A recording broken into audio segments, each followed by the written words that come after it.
Plato. So I think familiar na kayo that Plato was the famous student of Socrates. He was a member of Athenian aristocracy and was born in Greece. He was the founder of the Academia or Academy. Ito yung school ni Aristotle. And he actually rejected the theory of relativism ng mga sophists. For Plato, there must be a objective standard moral principle that would guide us. And he asserted that genuine knowledge is something that is intelligible to us. It is something that is changeless and eternal. Knowledge is not relative to man, according to Plato. And it cannot be derived from your sense experience. So, hindi yung knowledge ay hindi natin nakukuha mula doon sa sense experience natin. So, ano yung ethical theory ni Plato? Pag hinanap niyo yung ethical theory ni Plato, makikita nyo na scattered to throughout his dialogues. Pwede ninyong basahin yung work niyang The Republic, The Phaedo, The Meno, etc. Yung mga books na yon, yung mga dialogues na yon, nagko-contain ng ethical theory ni Plato. So, yung major concern ni Plato sa kanyang libro is, paano ba natin ma-achieve yung good life? Ano nga ba yung good life? At katulad ni Socrates, naniniwala din siya that ma-achieve lang natin yung good life kapag naging virtuous individual tayo. And for Plato, virtue is knowledge. So, ibig sabihin, kung hindi mo kayang i-improve yung mind mo, kung hindi mo kayang i-enhance yung thinking skills mo, impossible na maging virtuous person ka. Okay? So, you have to develop your faculty of reason. For Plato, ethics is concerned with the forms like justice, good, virtue, etc. So, ganun din yung ginagawa ninyo doon sa task ninyo. Kailangan mahanap ninyo kung ano yung justice, kung ano nga ba yung good. For instance, sa environment, ano ba yung pinaka-good na gawin natin? Ano ba yung moral actions? Ano yung prudent actions na pwede nating gawin sa panahon na nakikita natin na nararansak natin yung nature and exchange of capital. Okay? So, like I said, para kay Plato, meron tayong objective standards of morality. And yung objective standard of morality, it will guide and provide direction in life. And for Plato, meron tayong notion of good. At ang pinaka final goal natin is to discern kung ano nga ba yung good. Para kay Plato, yung good ay ang ultimate source of all intelligible things and meanings. And good is the author of all things beautiful and right. So, para kay Plato, kailangan nating mahanap kung ano nga ba yung good. Meron siyang isang story sa kanyang The Republic. Nakafocus to doon sa tinatawag nating simile of the sun. Kung saan ang sun ay katulad ng good para kay Plato. Now, without the sun, we will not be able to apprehend the physical world. So, kumbaga, yung sun, yung nag-aalaw sa atin na mag-grasp yung idea na yung physical world is something that is cognizable. Na meron tayong cognizable world. At kung walang sun, hindi natin makikita yung ano yung maganda, kung ano yung good at ano yung totoo. So, the simile of the sun. And basically, ang pinakamahalaga kapag pinag-usapan si Plato, hindi natin pwedeng i-brush aside yung kanyang epistemology. Para siguro sa mga BSA students na katulad ninyo, napaka-irrelevant at napaka-absorb nitong theory na to. Pero kapag tinignan ninyo at binasa ninyo yung development ng technology and even development sa religion, yung justification of God's existence, etc., malaki impluwensya ang theory ni Plato sa development ng human civilization.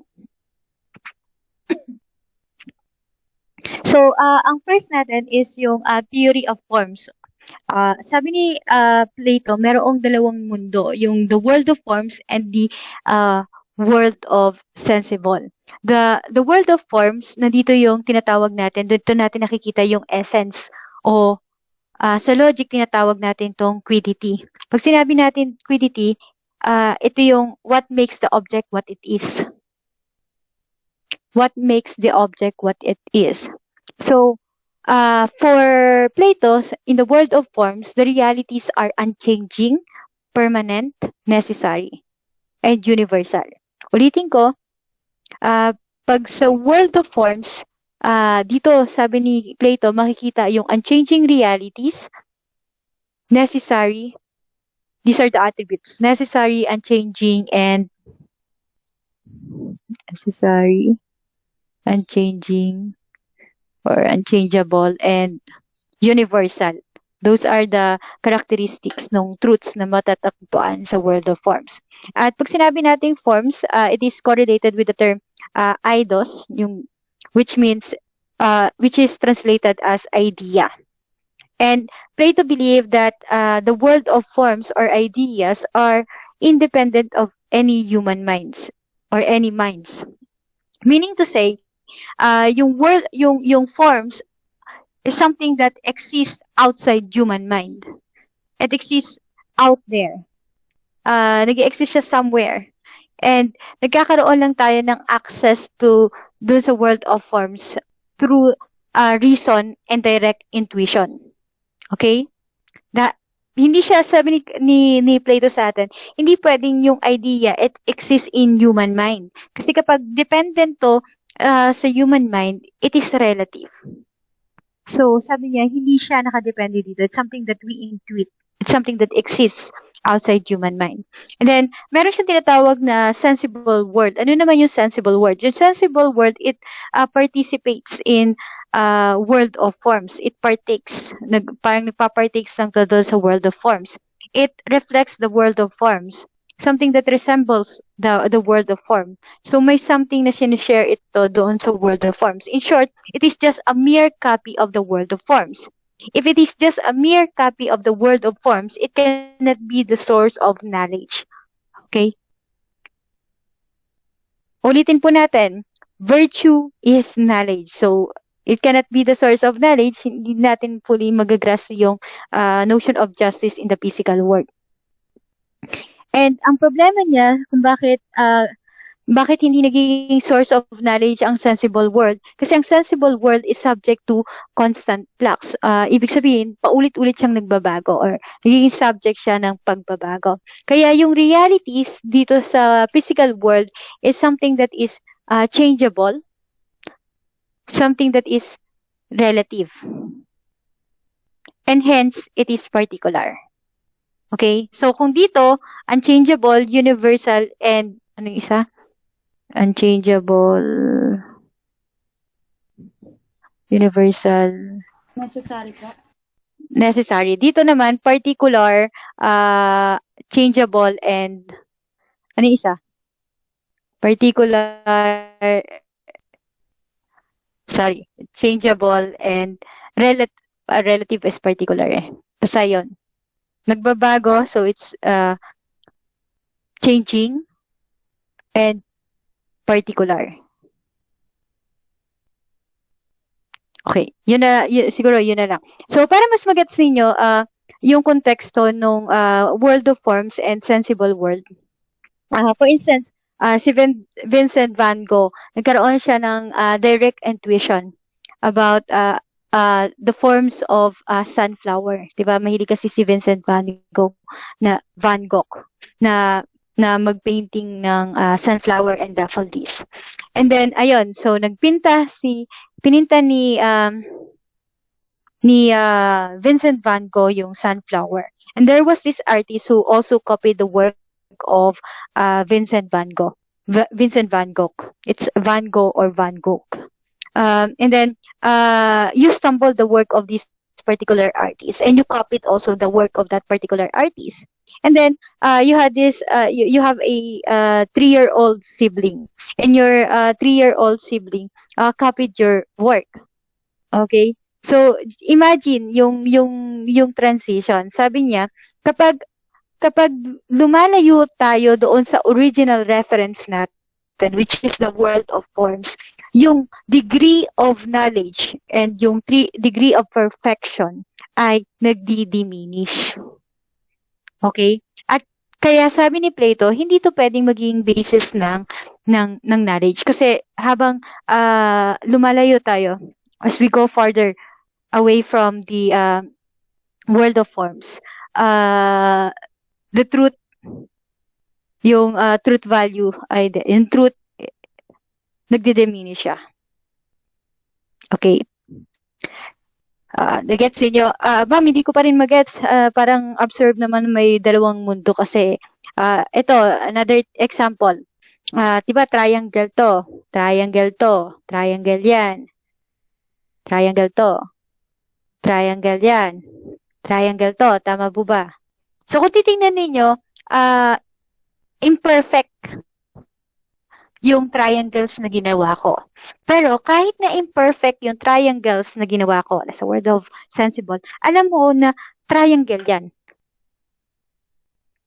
Alam mo na triangle yan. Bakit alam mo na triangle yan? Kasi meron kang idea of perfect, unchanging triangle na na-intuit mo somewhere, according to Plato. Parang yung chair, di ba? Yung chair natin, iba-iba yung design, iba-iba yung kulay. Pero kahit na napakadami ng possible structures ng chair, kahit yung ibang chair marami siyang ornament, di ba? Kahit yung chair medyo luma na, or kahit yung chair ay medyo mukha nang masisira, alam mo na yung chair na yun ay chair yun. Bakit? Kasi meron kang idea of chairness dito. At saan mo na-derive yung chairness? Something that you intuit somewhere. Okay? Ganun yung kay Plato. So, para kay Plato, meron tayong intelligible world, yun yung world of forms. At meron tayong physical world or the visible world or physical world or ito yung tinatawag din natin sensible world. And then, para kay Plato, sa physical world, madalas nakakakita tayo ng images. And these images is in the level of illusion, dominated by second-hand opinions and uncritical impressions.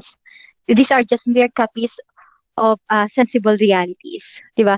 Ibig sabihin, kailangan, lalo na sa panahon ng digital era, kailangan medyo keen tayo sa pag-accept nung katotohanan mula doon sa images na nakikita natin. Later on, nakikita ninyo yung work ni Kevin Carter. Yung work ni Kevin Carter ay yung, pwede nyo research ngayon, The Child of Sudan, The Vulture and the Child of Sudan. Yung image na yan,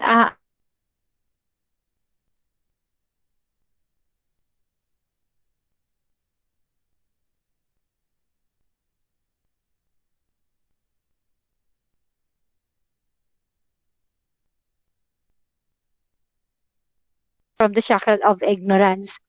So, kung titingnan natin, yung mga objects na to ay ginagamit ng puppeteers to cast shadow. So, ito yung shadow na to, ito yung images na sinasabi ni Plato kanina, na ito ay maaaring illusion lamang.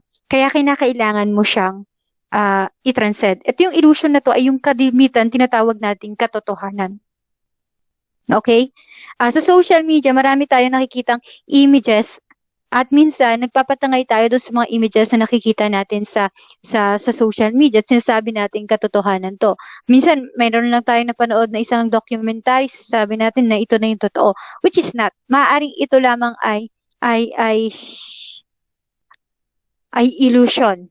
Ito lamang ay hindi to mainam na reference for knowledge. Okay? And then, sabi kanina doon, yung common beliefs natin, yung common perspective natin about politics, morality, something that we have to transcend also. Something that we have to overcome. Kasi kung titignan ninyo, marami dito prisoner dito, may community sila, may isang paniniwala yung mga yan. At maaaring yung pinaniniwalaan nila ay kung ano lang yung available doon sa loob. Diba? Ito. So, ito lang yung available. So, ito lang yung paniniwalaan nilang tama. At para Plato, hindi magandang reference ng truth ah, yung common sense beliefs. We have to question. We have to challenge our traditions. We have to overcome yung limits na ini-impose ng traditions natin. So, one of the prisoners had able to free himself uh, from the shackle. At nakita niya yung puppeteers, nakita niya yung fire. Tapos nung nandito na siya, ang unang nangyari sa kanya ay he experienced the pain. He experienced pain kasi his eyes was not accustomed to light. So, 'di ba pag hindi tayo accustomed sa sa liwanag kapag dim light lang tayo kaya naka-off lang yung ilaw ng kwarto natin tapos bigla natin bubuksan, nakakaramdam tayo ng twinge, nakakaramdam tayo ng unting pain, 'di ba? So, 'yun, parang ang point lang is the truth hurts, 'di ba? But it will set you free. Yun yung parang paradigm dito. So, nung nakalabas na siya, nakita niya na meron palang alternative world. May alternative realities pala. May other realities pala. At ito yung realities na mas visible sa kanya with the help of the sun. Okay? Without the sun, di niya naman makikita yung beauty, yung truth about the physical world, di ba? So, my question then, if you are this prisoner, are you gonna go back inside the cave? Babalik ba kayo doon sa cave? Sa cave? No po.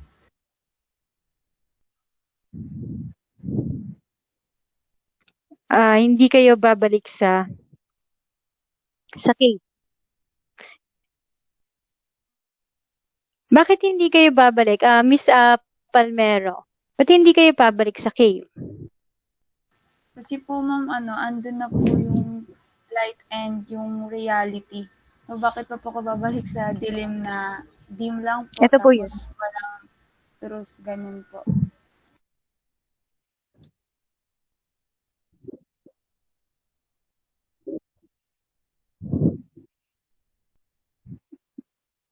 Okay. How about the other? Ano yung sagot niyo dito?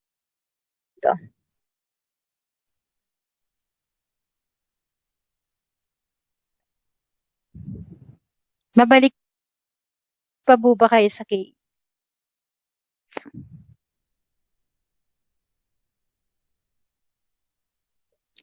Miss Babalik po.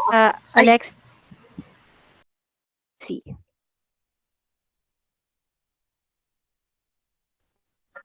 Opo, ma'am. Hello?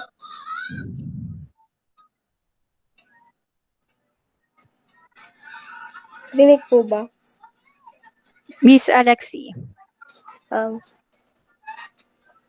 hindi na po ako babalik sa cave, ma'am. Kasi po, temporary yung... Wala na. Si Miss Aryan. Sa akin po, babalik po Meron ako sa cave. ang Kasi po, parang thought kung ako po concerning yun, this?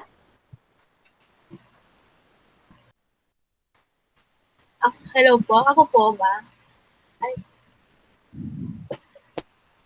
Sige. sa akin po, Ako na parang lang sa akin po, babalik po ako sa cave po. Kasi po, siguro para parang matatakot po akong, kung ano yung maranasan ko sa labas ng cave po yun, hindi ko naman po nakasanayan. Ayaw kasi habulin natin to.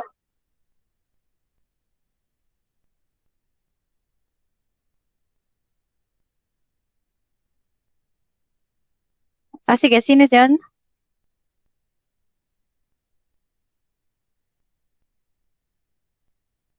Babalik ka. Bakit ka babalik? Kasi po, sa tingin ko,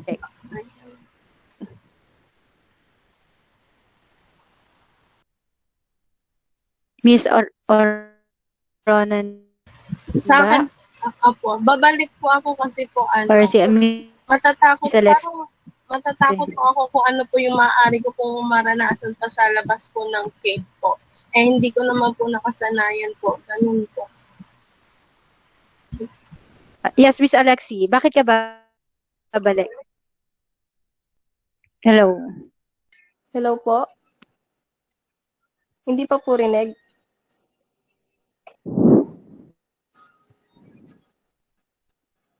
Hello po?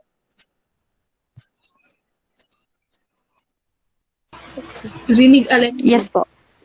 Rinig na po?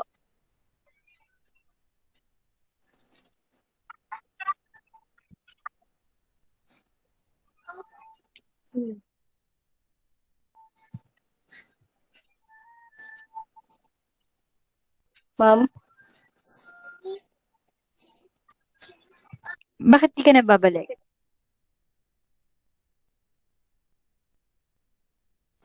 Ano po yun?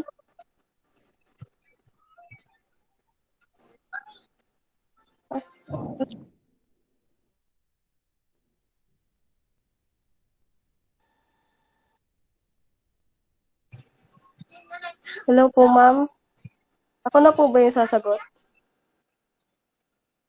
Naman na-discuss na natin yung concept of justice. Yung kay Pauline Marcus, sabi niya, justice is helping one's friend and harming one's enemies. It was refuted by Socrates. The definition of justice of Thrasymachus was also being opposed by Socrates. And Socrates proposed to us that we have to live in a just way.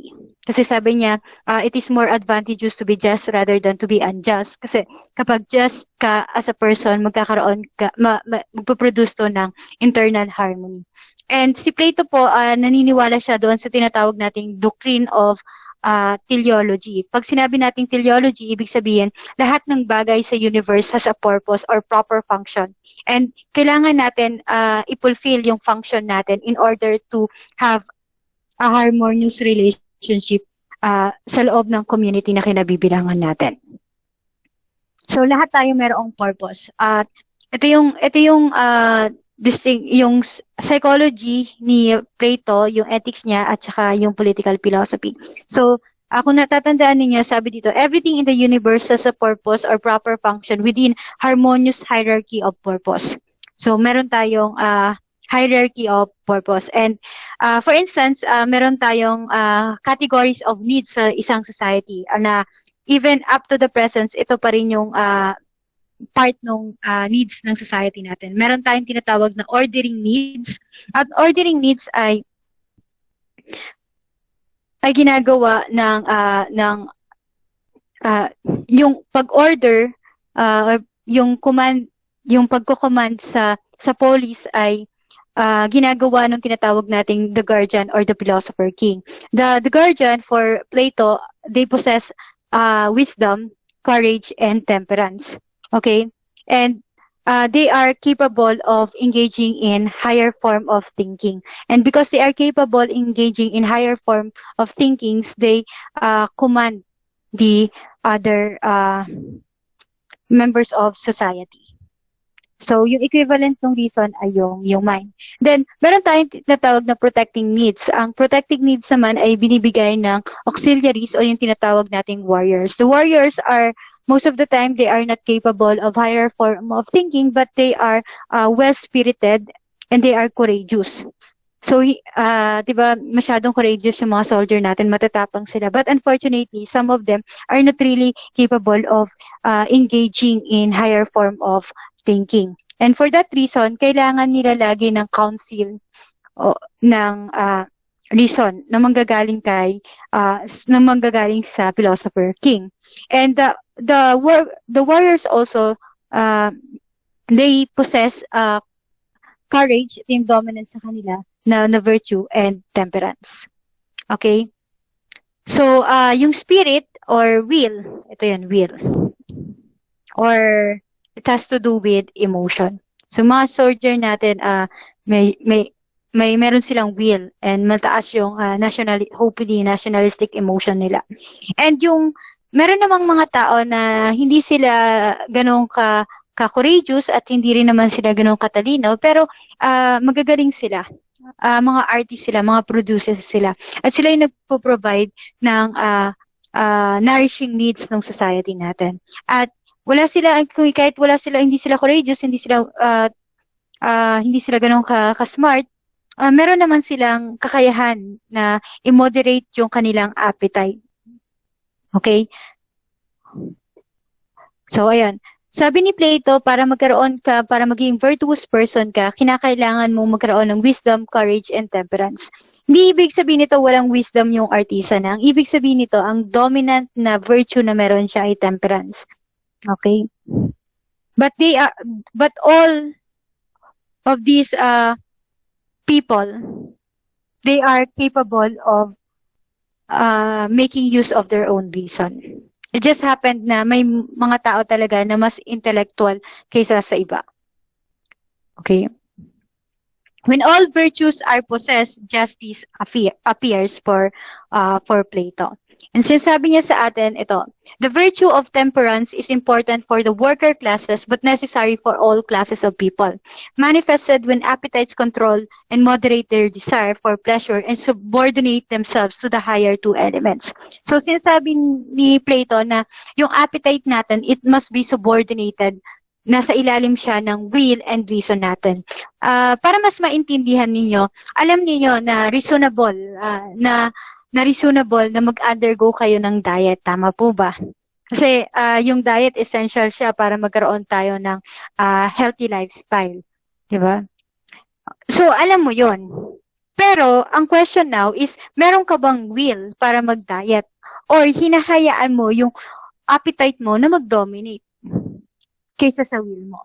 Kasi kahit alam natin yung notion of diet, most of us hindi tayo interested na mag-undergo ng diet kasi wala tayong will eh. Basta nakita natin yung food sa table, tapos gusto natin yung food, kinakain na natin kagad.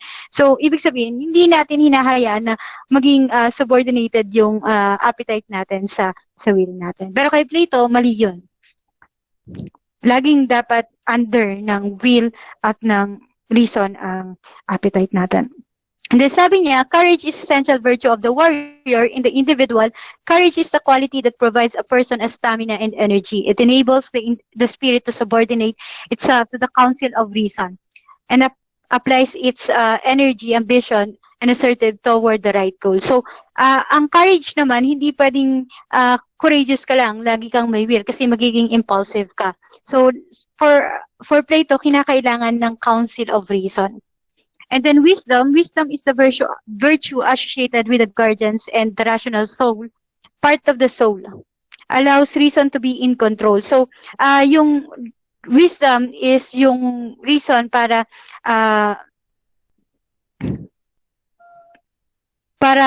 magawa ng appetites natin at saka ng will natin, yung spirit at saka ng appetite, yung respective rules nila.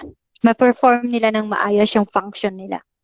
And justice, for Plato, is the result of the three cardinal virtues. The excellence of function for the whole. So, pag-balance within nature na yan. Okay? So, para kay Plato, ano ba yung konsepto ng just man for Plato? So, sabi ni Plato, ang just person is the one who possesses wisdom, courage, and temperance, and in whom all elements of faculty play their proper rules and maintain their proper places. And morally virtuous person is wise, temperate, courageous, and just. Almost tautological lang naman sila. And the most virtuous of all men is he that contents himself with being virtuous without seeking to appear so. So kung virtuous individual ka, hindi mo na kailangan na sabihin na virtuous ka. Hindi ganun yung virtuous person. Nakikita na yon sa kanyang actions. And sabi dito, knowledge is virtue because it produces harmonious person or orderly and well-balanced personality.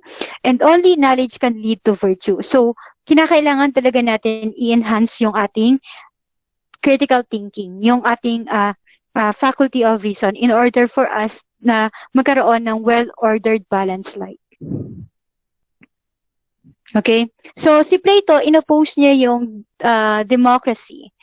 At sabi niya, hindi kasi, sabi niya, Socrates' trial trial and death convinced Plato that Athenian democracy was irrational mob rule.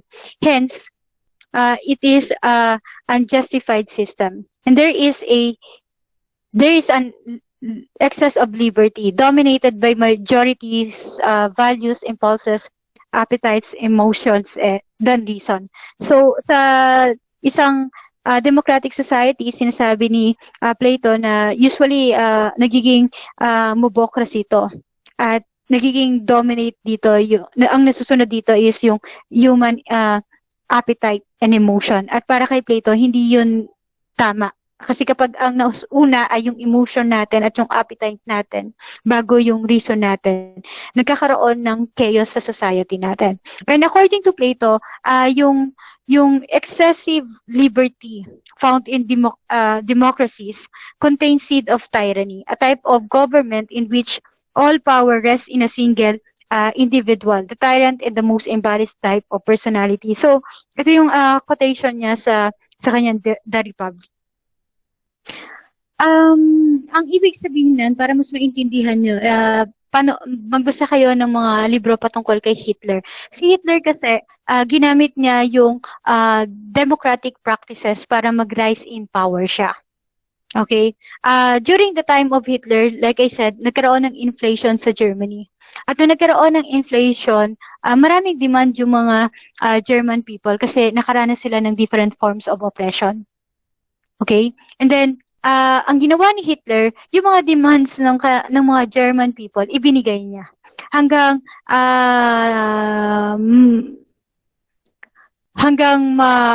mag-affirm ang maraming Germans sa objectives ni Hitler. And then later on, nag-rise in power si Hitler dahil sa democratic practices, particularly yung voting. So, from democratic government, nagkaroon ng totalitarian regime sa Germany. So, nakita nyo, the excess of liberty found in democracies contain the seed of tyranny. Nung time ni Hitler, paano ba sasabihin? Yung mga youth na gustong magrebelde sa magulang nila, yung mga youth na kino-question na yung mga practices sa Germany, hinayaan ni Hitler na magkaroon sila na mag-revolt sila, hinayaan niya na mag-undergo sila ng nagawin nila yung changes na gusto nilang gawin sa loob ng Germany. So, kumbaga, kung ano yung dinidesire ng tao, unti-unting binigay ni Hitler yon. And later on, it affects the emotion of people towards Hitler. Okay. Kay Aristotle naman, I think familiar na kayo, he was Plato's student, son of a physician and a tutor of Alexander the Great. He founded the Lyceum. He was a polymath, so he wrote a lot of texts concerning a lot of texts on physics, astronomy, zoology, botany, logic, ethics, and metaphysics. Just like many of you perhaps, he also rejected Plato's dualism. He believed that we have to concentrate on the natural world. Naturalism po naturalist si Aristotle, and he established yung philosophical traditions na tinatawag na realism. And central to Aristotle ethics are the notion of happiness, virtue, freedom of will, responsibility, and moral character. And most of the ethical theory na meron si Aristotle, it can be found in his two treatises, namely the Nicomachean Ethics and the Eudaimonia Ethics. And this work starts with a discussion on eudaimonia, which means happiness or flourishing, and then turn to an examination of the nature of arete, virtue or excellence. And he considered that happiness as the end of human desire. So sabi niya, ang happiness daw ang ultimate end. Ito yung something na pinaka-dinidesire natin lahat, yung happiness. Pero sabi niya, hindi ka magkakaroon ng, hindi mo marireach yung happiness kung wala kang virtue. Kasi yung virtue yung magbibigay sa atin ng well-ordered life. Okay? So, what need in order to live well is a proper appreciation of the way in which such goods such as friendship, pleasure, virtue, honor, wealth fit together. Okay? And sabi ni Plato, ay ni Aristotle, may dalawang klaseng knowledge or science. Yung una, yung tinatawag niyang speculative knowledge or theoretical knowledge. It's knowledge for the sake of knowledge. Like, for instance, the Darwinian theory of evolution, the Big Bang theory. Those are speculative or theoretical knowledge. Meron naman tayong tinatawag na practical knowledge. Yung practical knowledge is for the sake of proper conduct. At ito yung ethics. Ang ethics ay under siya ng practical knowledge. Kaya nakukonceive ni Aristotle na yung ethics ay isang science. And meron tayong pangatlo, yung tinatawag nating productive knowledge or scientific a science concerned with providing for the needs of for human needs, yung mga vocational knowledge natin, yung vocational activities na meron tayo, nakafocus yun sa productive knowledge. And then, sabi ni Aristotle, para magkaroon tayo ng practical wisdom, hindi sapat na alam natin yung general rules, yung prescribed and proscribed na ethical conducts. Para kay Aristotle, magkakaroon ka lang ng practical wisdom through practice. So, ibig sabihin, kailangan maging habit mo yung isang activity para magkaroon ka ng practical wisdom. Okay. So, katulad ni Plato, meron din siyang hierarchy of substance. Meron siyang tinatawag na rational soul, sentient soul, and vegetative soul. And yung rational soul, ito yung pinaka-highest soul na meron tayong human beings. And para sa kanya, ang telos, like I said, para sila ni Plato na naniniwala sila sa teleological thinking na lahat ng tao ay merong purpose or function na kailangan nilang i-fulfill. At ang pinaka-function ng human being as a thinking being, ang pinaka-function natin is to act in accordance with reason. Kasi thinking being tayo. So yun yung pinaka-telos natin. Yun yung pinaka-purpose natin, to utilize our brain.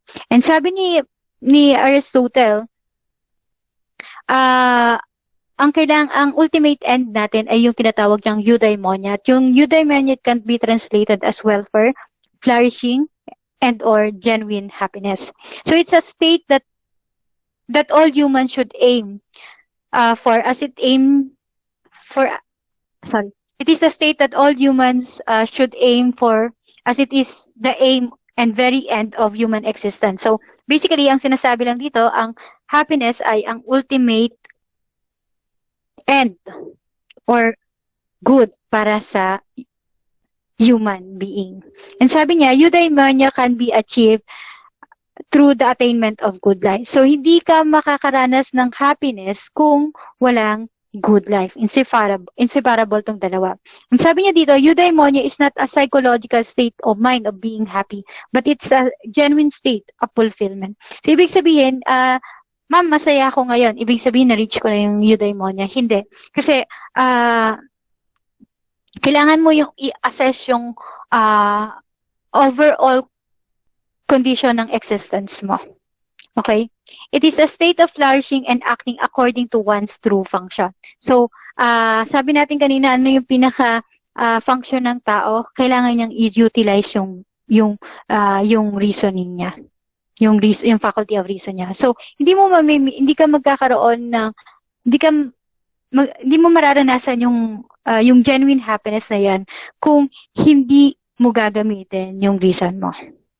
Okay? At kung nagsasuffer ka doon sa bare existence, sa dire existence, kung nagsasuffer ka ng poverty, you are deprived of proper nutrients, hindi mo rin marireceive yung happiness. Kasi nga, overall condition siya. At tinitignan dito yung overall status ng life mo.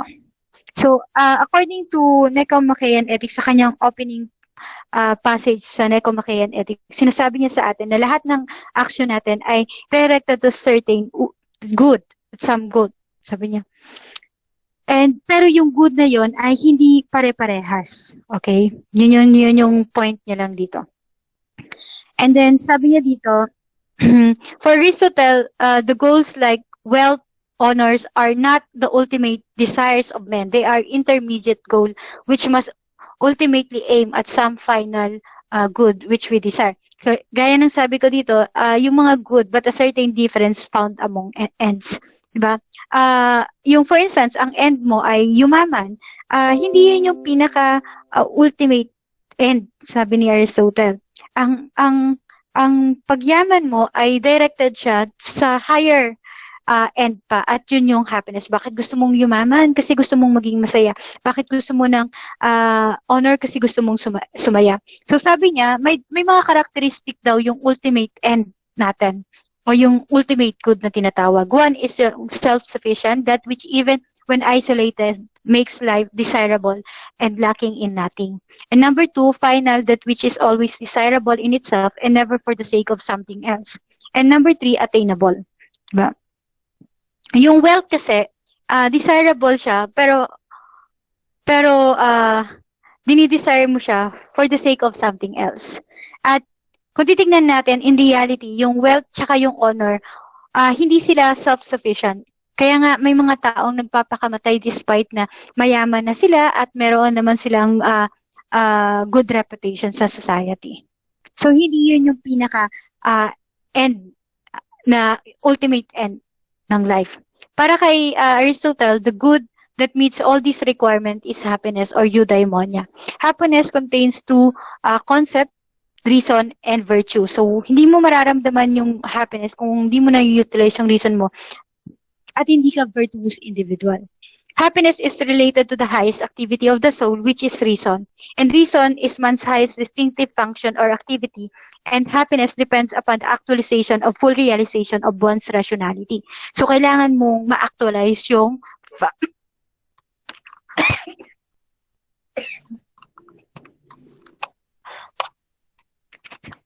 So, kailangan mong ma-actualize yung function mo sa lipunan. At ma-actualize mo lang yung function mo kapag ginamit mo yung reason mo.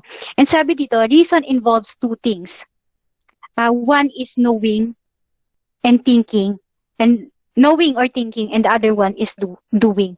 So, hindi sapat na alam mo lang or napag-isipan mo lang. Pag sinabi mong you are capable of reasoning, it means that you are also capable of executing or performing what is right. So, hence, good life involves both thinking and doing. Okay? For Aristotle.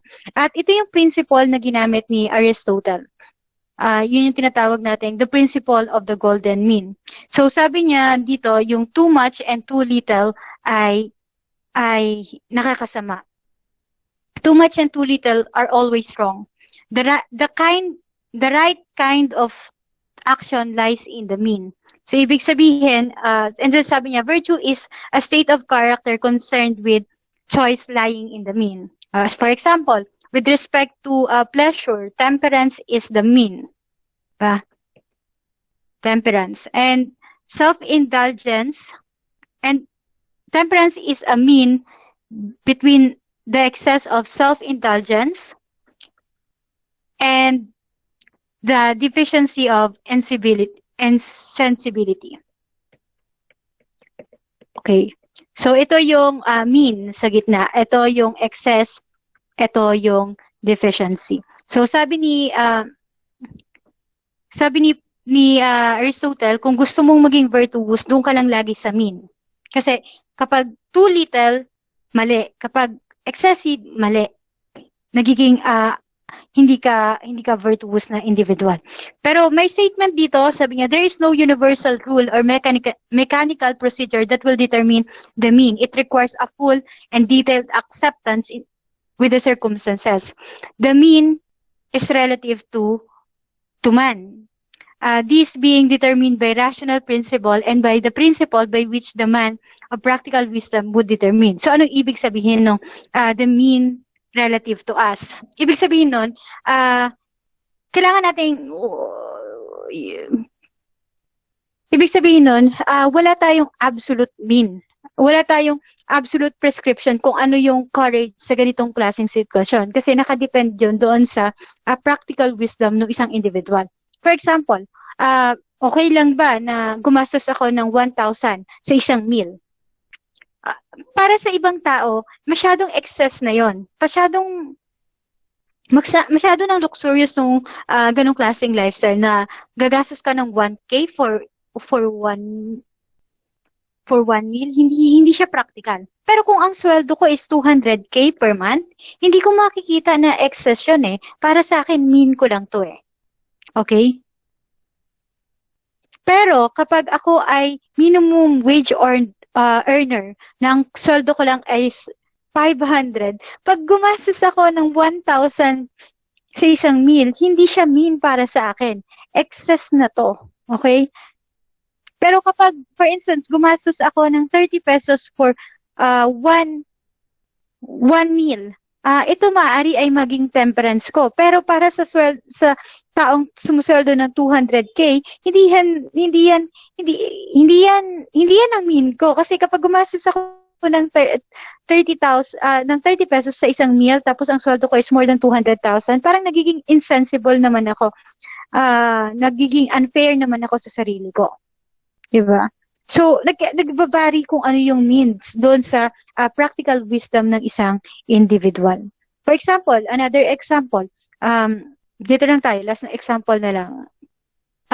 Courage, meron kang nakitang hino-hold up sa isang street, tapos yung hold upper, nakita mo na medyo nag-shiver, medyo kinakabahan. Pero nakatutok yung knife doon sa hino-hold up niyang babae. And then, isa kang black belter at magaling ka sa martial art. And nakita mo yung circumstance na kaya mong talunin yung isang individual. Ano yung pinaka courageous action na dapat mong gawin? Ang pinaka tama at nagawin doon sa ganong circumstance is mag-engage ka sa fight doon sa hold-upper.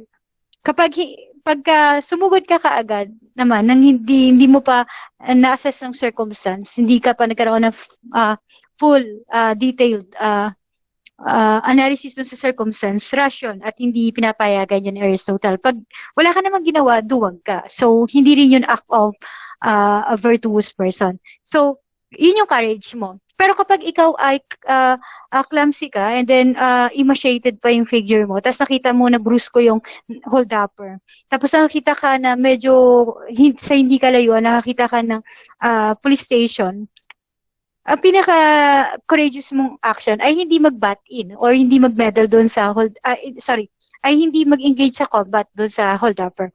Ang pinaka-courageous na action na gagawin mo ay pumunta sa malapit na police station at mag-report. Hindi ka pwedeng sumugod kasi you are just endangering your life and at possibly the life also ng victim. At hindi ka rin naman pwedeng iwasan yung kaso, yung wala kang gawin, kasi kaduwagan yan. At para kay Aristotle, hindi yun yung right action na pwedeng gawin ng isang reasonable man. Okay? So, para kay Aristotle, we have to cultivate the habit. Ibig sabihin, kailangan natin tong repeatedly na gawin. Excellence is not an act, but a habit. So, hindi mo pwedeng sabihin na just person ka kung ngayon ka lang naging just. Hindi mo pwedeng sabihin na virtuous, generous person ka kung minsan ka lang tumulong. Dapat, it's a part of your habit na every time na nakakakita ka ng mayroong tao na nangangailangan at mayroong kang kakayanan tumulong, dapat nagagawa mong tumulong. Cultivating virtuous character is something that happens by practice. Similar lang din naman siya. Developing one's virtue is like developing one's skill in a continuous process. Ethical character are developed by practical learning and habitual action and not merely by intellectual teaching. So, hindi lang to purely intellectual reasoning. Sabi nito, the virtue as a state of character is a disposition to always do the right thing. Yun yung suggestion ni Aristotle. And para sa kanya, we have to develop our practical wisdom. Pag na-develop natin yung practical wisdom natin, we become better at ascertaining what exactly courage or generosity amounts to a specific situation and how exactly we might achieve it. Take note of that particular passage. Sabi dito, we become better at ascertaining what exactly courage and generosity amounts to in a specific situation. So, nagbabari yung ano yung courageous action based on sa situation, sa dinidemand ng situation at sa kakayanan mo. Okay? And pag sinabi natin moral virtue, these are tautological. Meron kang associated to sa right disposition, right decision, and prudent action. That's na lang po. So ano yung characteristic ng morally virtuous person for Aristotle? Para kay Aristotle, morally virtuous person ka if you carefully follows reason, if you desire to do the right thing, and you have the well-formed character, and if you know the proper goals in life that can deliberate how to achieve these goals in practice. And the last is the one who was most important, most experienced in making difficult moral decisions. So every time na-expose ka sa mas tough decisions, mas nako-cultivate mo yung kakayanan mong mag-isip. Okay? So I think that concludes my presentation.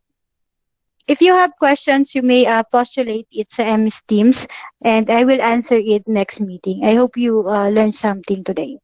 So thank you so much. I apologize sa laging pag-down ng internet namin. Thank you so much again.